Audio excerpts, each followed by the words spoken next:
کہ نبی پاک صلی اللہ علیہ وآلہ وسلم ارشاد فرماتے ہیں کہ لو کان بعدی نبی لکان عمر بن الخطاب رضی اللہ تعالی عنہ، اگر میرے بعد کوئی نبی ہوتا تو ضرور عمر ابن خطاب نبی ہوتے۔ ان الشیطان یفر من ظل عمر، کہ بے شک شیطان جو ہے یہ حضرت عمر کے سائے سے بھی بھاگا کرتا ہے۔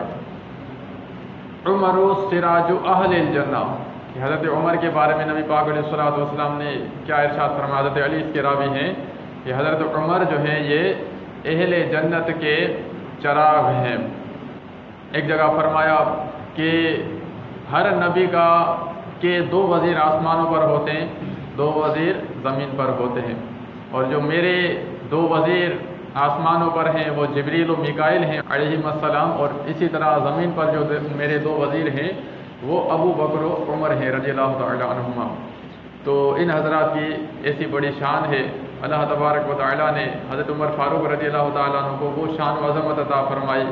کہ آپ کے حیات طیبہ کے علماء نے 3 دور جو ہے وہ بیان فرمائے ہیں۔ ایک تو وہ دور کہ جو زمانہ جاہلیت تھا، آپ نے اس وقت اسلام قبول نہیں کیا تھا، بڑی آپ جو ہے وہ اعلیٰ قسم کی جو ہے وہ شخصیت اس وقت بھی آپ تھے۔ اسی طرح آپ رضی اللہ تعالیٰ عنہ جب دامن اسلام سے وابستہ ہوئے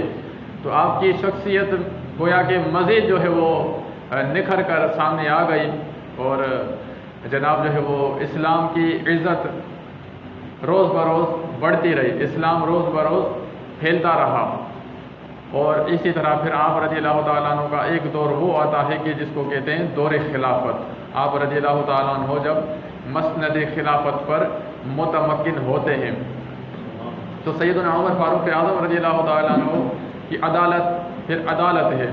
کہ آپ رضی اللہ تعالیٰ عنہ ایسے عادل تھے کہ اپنا ہو یا پرایا کوئی دشمن غیر مسلم بھی آپ کی عدالت میں آ کر گویا کہ وہ اطمینان رکھا کرتا تھا کہ اس عدالت میں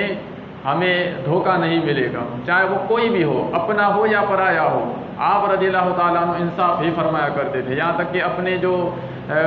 آپ کے جو رشتہ دار تھے آپ ان میں سے بھی کسی کی رعایت نہیں فرمایا کرتے تھے۔ حضرت ابوبکر صدیق رضی اللہ تعالیٰ عنہ نے اپنے بعد حضرت عمر فاروق رضی اللہ تعالیٰ عنہ کو خلیفہ نامزد کر دیا، اور لوگوں نے پوچھا، اچھا لوگوں کو پتہ ہے کہ حضرت عمر فاروق رضی اللہ تعالیٰ عنہ بڑے سخت مزاج ہیں، تیز طبیعت کے مالک ہیں، تو صدیق اکبر کے بارگاہ میں عرض کی کہ حضرت آپ ان کو اپنے بعد خلیفہ مقرر کر رہے ہیں۔ ارشاد فرمایا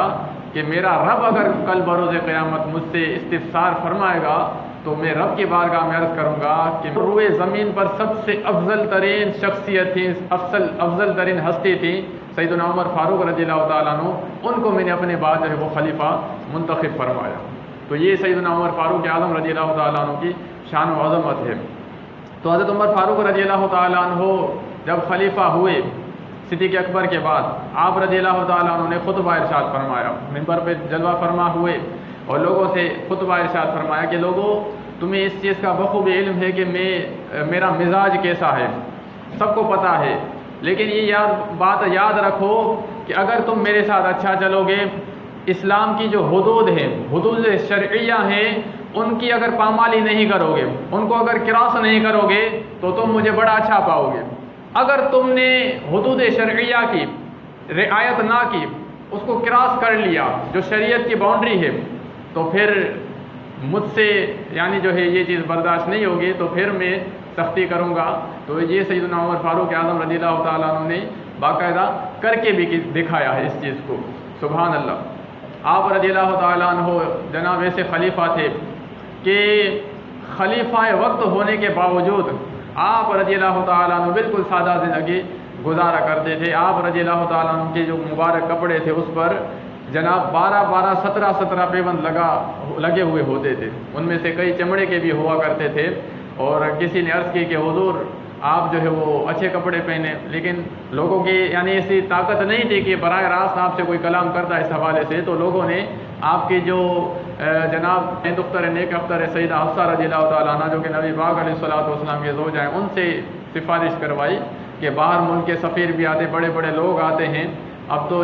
خلافت بڑی پھیل گئی ہے اور آپ کو اعلیٰ قسم کے کپڑے پہننے چاہیے۔ لیکن سیدنا فاروق اعظم رضی اللہ تعالیٰ عنہ نے کیا ارشاد فرمایا اپنی بیٹی سے؟ آپ نے فرمایا بیٹی تم یہ بتاؤ کہ کیا نبی پاک صلی اللہ تعالیٰ علیہ وسلم نے ایسا لباس پہنا، ان کا لباس کیسا تھا یہ تمہیں بخوبی پتہ ہے کہ سید عالم صلی اللہ تعالیٰ علیہ وسلم بالکل سادہ جو ہے وہ لباس پہنا کرتے تھے، اسی طرح سیدنا ابوبکر صدیق رضی اللہ تعالیٰ عنہ۔ تو فرمایا کہ میں اپنے ان دونوں رفقا،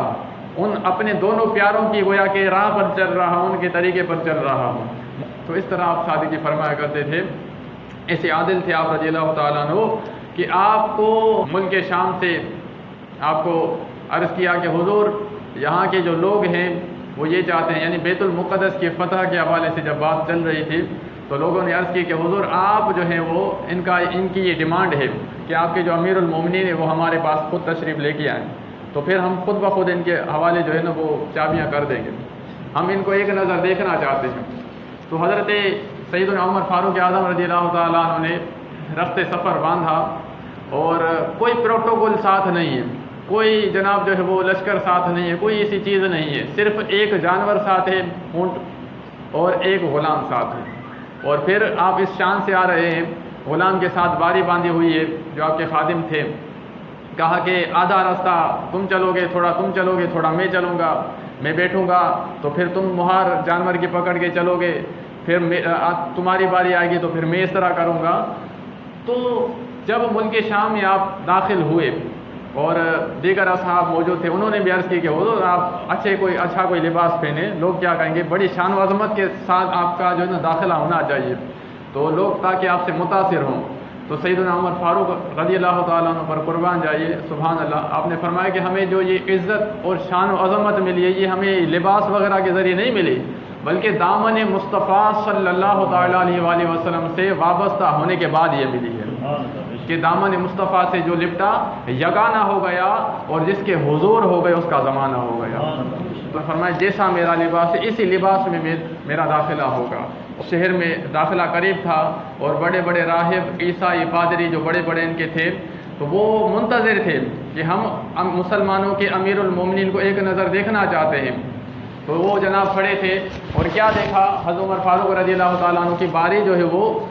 جناب چلنے کی آئی اور غلام کی باری جو ہے وہ جانور پر بیٹھنے کی آئی۔ امیر المومنین 22 لاکھ مربع میل کا جو رقبہ ہے اس پر حکمرانی فرمانے والے، اور آپ اس عاجزی کے ساتھ تشریف فرما ہو رہے ہیں کہ جناب آپ جانور کی مہار تھامے ہوئے، غلام آپ کا جانور کے اوپر سوار ہے۔ سبحان اللہ۔ غلام نے عرض کی کہ دست بستہ کہ حضور ایسا نہ کریں، کرم فرما دیجئے، لوگ کیا کہیں گے کہ غلام اوپر ہے اور آقا نیچے ہے۔ آپ نے فرمایا خاموشی کے ساتھ بیٹھ جاؤ، ان لوگوں کی وجہ سے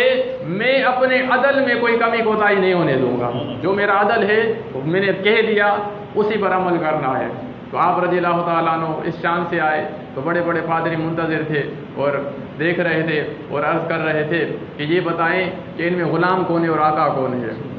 تو کہا کہ جناب یہ جو مہار جانور کے تھامے ہوئے ہیں یہ آقا ہیں اور جو جانور پر سوار ہے وہ آپ کا غلام ہے۔ تو بڑے متاثر ہوئے اور سب سے جو بڑا پادری تھا ان کا وہ آگے بڑھا، حضرت عمر فاروق رضی اللہ تعالیٰ عنہ کے مبارک لباس پر جو جناب پیوند لگے ہوئے تھے، کم و بیش 17 کے قریب پیوند لگے ہوئے تھے آپ رضی اللہ تعالیٰ عنہ، اور آسمانی جو کتب سماویہ کے جو اوراق تھے وہ لے کے آتا،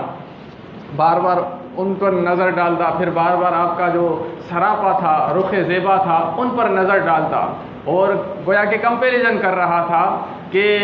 تقابل کر رہا تھا آیا واقعی جو اس میں یہ باتیں لکھی ہیں وہ ان میں پائی جا رہی یا نہیں پائی جا رہی۔ کہا کہ ساری باتیں ہم نے پائی، ہماری جو کتابیں ہیں کتب سماویہ جو سابقہ ہیں ان میں یہ لکھا ہوا تھا کہ مسلمانوں کے دوسرے خلیفہ امیر المومنین حضرت عمر فاروق رضی اللہ تعالیٰ عنہ اس شان سے تشریف لائیں گے کہ جانور کی سواری جو ہے وہ لگام جو ہے وہ تھامے ہوں گے اور آپ پیدل ہوں گے، آپ کا غلام سوار ہوگا۔ یہ نشانی بھی ہم نے دیکھ لی اور دیکھا، دوسری یہ کہ ان کے جو لباس میں اتنے پیوند لگے ہوں گے یہ بھی ہم نے دیکھ لیا۔ حضرت عمر فاروق رضی اللہ تعالیٰ عنہ کہا کہ ہم گواہی دیتے ہیں کہ مسلمانوں کا گویا کہ یہ دین سچا ہے، اور بغیر کسی جنگ و جدل کے ان لوگوں نے، یہودیوں نے چابی بیت المقدس کی حضرت عمر فاروق کے ہینڈ اوور کر دی. آپ رضی اللہ تعالیٰ عنہ کے ہاتھوں میں یہ چابیاں دے دی گئیں. حضرت عمر بن عاص رضی اللہ تعالیٰ عنہ جو مصر کے گورنر ہیں، مصر فتح ہو گیا اور دریائے نیل جو ہے آج تک موجود ہے، اور اس کا پانی جو ہے وہ سال میں ایک مرتبہ پورے کا پورا پانی خشک ہو جایا کرتا تھا. اور وہاں پہ ایک یہ غلط قسم کی رسم چل رہی تھی کہ ایک بیچاری کنواری لڑکی کو دلہن بنا کے سجا کر بالکل اس کو آراستہ کر کے اس نہر میں ڈالا جاتا تھا. اتنا گہرا پانی، اور بیچاری وہاں پہ جا کے جان سے چلی جاتی تھی اور پھر پانی جاری ہو جایا کرتا تھا. حضرت عمر بن عاص نے حضرت عمر فاروق کو خط لکھا کہ حضرت یہاں پہ یہ معاملہ ہے، اب آپ بتائیے آپ کیا فرماتے ہیں. تو حضرت عمر فاروق رضی اللہ تعالیٰ عنہ دیکھیں کہتے ہیں کہ جو اللہ کا ہو جاتا ہے پھر خدائی اس کی ہو جاتی ہے. تو آپ رضی اللہ تعالیٰ عنہ ایسے خلیفہ تھے کہ آپ کی حکومت جو ہے وہ زمین پر بھی ہے، ہواؤں پر بھی ہے، جناب آگ پر بھی ہے، پانی پر بھی ہے. اس طرح کئی چیزیں ہیں کہ اللہ تبارک و تعالیٰ نے ان کو یہ شان و شرف عطا فرمایا. تو آپ نے 2 خط لکھے، ایک براہ راست حضرت گورنر مصر عمر بن عاص کے نام،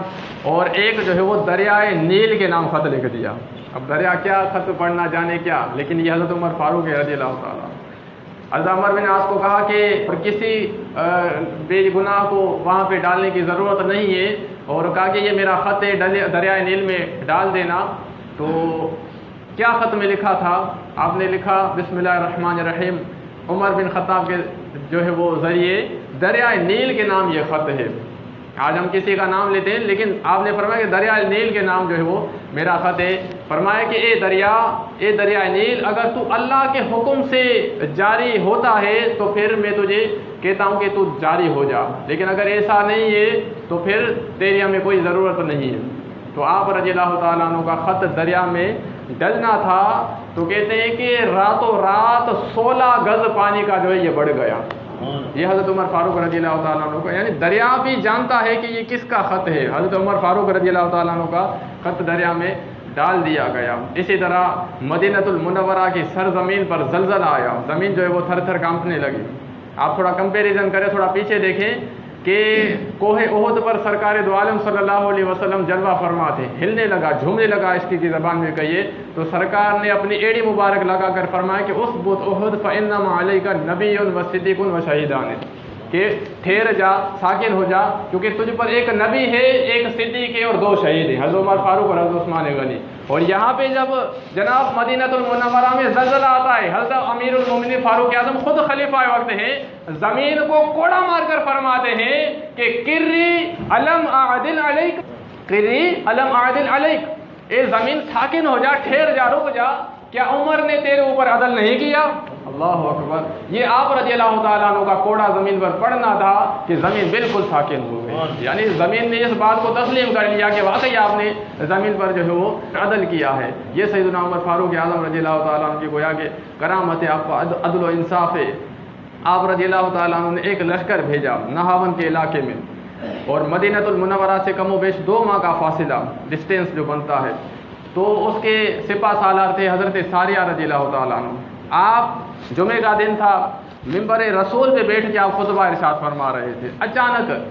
آپ نے دوران خطبہ فرمایا کہ یا ساریۃ الجبل، یا ساریۃ الجبل، یا ساریۃ الجبل، اے ساریہ پہاڑ کی طرف دھیان کرو، پہاڑ کی طرف دیکھو، کیونکہ دشمن جو تھے وہ پیچھے کی طرف سے حملہ آور ہوا چاہتے تھے. اگر وہ حملہ آور ہو جاتے تو مسلمان شکست کھا جاتے. لیکن حضرت عمر فاروق رضی اللہ تعالیٰ عنہ جو سرکار دو عالم صلی اللہ تعالیٰ علیہ وآلہ وسلم کے فیض یافتہ ہیں، آپ رضی اللہ تعالیٰ عنہ 2 ماہ کے فاصلے پر آپ اپنی نگاہ سے دیکھ رہے تھے. آپ نے کیا دیکھا؟ آپ نے دیکھا وہ منظر سارا آپ کے سامنے تھا. یکا یک خطبے کے دوران آپ نے فرما دیا. اگر میں کہہ دوں تو آپ یہ سمجھے کہ جناب یہ کوئی نہ کوئی خطبے میں لفظ ہوگا، لیکن وہ عربی دان تھے، ان کو پتا تھا کہ جناب خطبے میں یہ کون سی ایسی بات انہوں نے کر دی. یا ساریۃ الجبل، وہ ساریہ تو جناب جو ہے وہ 2 ماہ کے فاصلے پر محو جہاد ہے، جہاد میں مصروف ہے، یہ کیا؟ آپس میں گویا کہ دیکھنے لگے اس طرح کوئی. لیکن حضرت علی شیر خدا رضی اللہ تعالیٰ نے سب کو خاموش کرا دیا، کہا کہ خاموش ہو جاؤ، تمہیں پتہ نہیں ہے کہ یہ کون ہے. حضرت عمر فاروق رضی اللہ تعالیٰ عنہ، ان کی کوئی یہ وجہ ہوگی کوئی نہ کوئی، اور وجہ جب تمہیں پتہ چلے گی تو پھر تمہیں شرمندگی ہوگی. تو بہرحال جب لشکر فتح یاب ہو کر واپس آیا تو انہوں نے اس بات کا اقرار کیا کہ ہم جو ہے وہ محو